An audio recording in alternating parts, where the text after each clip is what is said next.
And joining us now for more is Professor Efraim Inbar, president of the Jerusalem Institute for Strategy and Security, joining us from Jerusalem. And Professor Inbar, let's start with these reports out today. This strike was in eastern Syria. If we assume it was Israel, is it likely it was carried out with the help of U.S. intelligence? It's very possible. After all, we all know that there is very close intelligence cooperation between the two countries. There are even rumors that Soleimani was taken out with Israeli intelligence. And nobody should be surprised that Israelis and Americans are working against Iranians and their proxies. Right. Now, according to the AP, they're saying it was an unnamed American official source. Sometimes these things are linked for a reason. Do you think this was deliberately leaked? If so, for what purpose? What message was meant to be sent by this? I'm not sure what message was sent, if really was a leak or not. After all, we don't know exactly how those things work, but we should remember that the Israeli attributed attack is part of a long campaign, already 3 years, in which Israel is trying to block Iranian advances to establish a Shiite corridor from Iran to Lebanon via Iraq and Syria. So we have many attacks. I think that we had 3 attacks last week. And actually, we see an increase in the number of attacks in the recent period.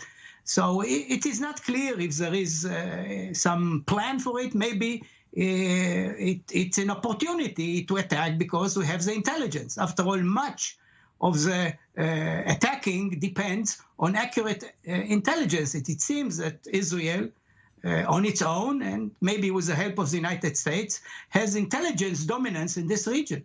Well, Professor Inbar, do you really think it's just a matter of Israel getting some opportune intelligence all at once this week? Or can the timing be related to the changeover that is coming in Washington, D.C. from the Trump administration to the Biden administration in just about a week now? This is definitely a possibility because Israel definitely wants to signal that it wants to continue with this type of activities against Iranian presence near its border, even during the Biden presidency. So this is definitely a possibility. Another possibility is that there were some very important targets that this was the time to finish them off.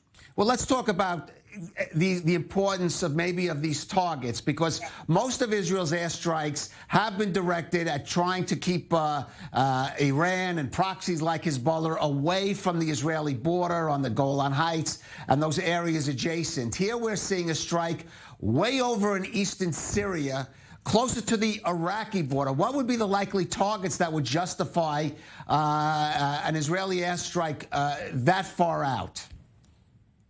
The area that the attacks took place is the staging area of the Iranian convoys going toward Syria and Lebanon. So this is an area that is of importance. So if we know about those targets before they disappear traveling in Syria, it's a good time to attack them.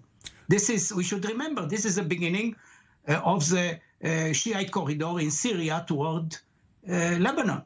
Right. Now, Professor Inbar, there are some analysts who say or raise the possibility that Israel is in fact upping its game, maybe even trying to provoke Iran or the Trump administration, or with the blessing of the Trump administration, to sort of escalate tensions at a time when, of course, a new U.S. administration is coming in that is open to warmer relations with Iran. How do you respond to that? I think that there is a routine in the Israeli operations.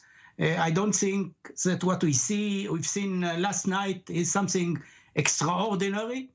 And I don't think that the Iranians will escalate. So far, the campaign of several years did not elicit a strong Iranian response. And I doubt if this will happen during the last days of the Trump presidency, and they have no reason to escalate because they are afraid what Trump in his last days might do.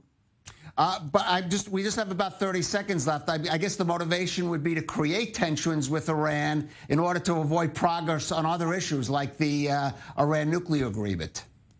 I think it would be very naive on anybody to believe that the Biden administration will make a decision on how to please the Iranians in the Iranian nuclear talks by taking, such a bait. All right. Well, Professor Efraim Inbar, thank you for joining us on The Rundown.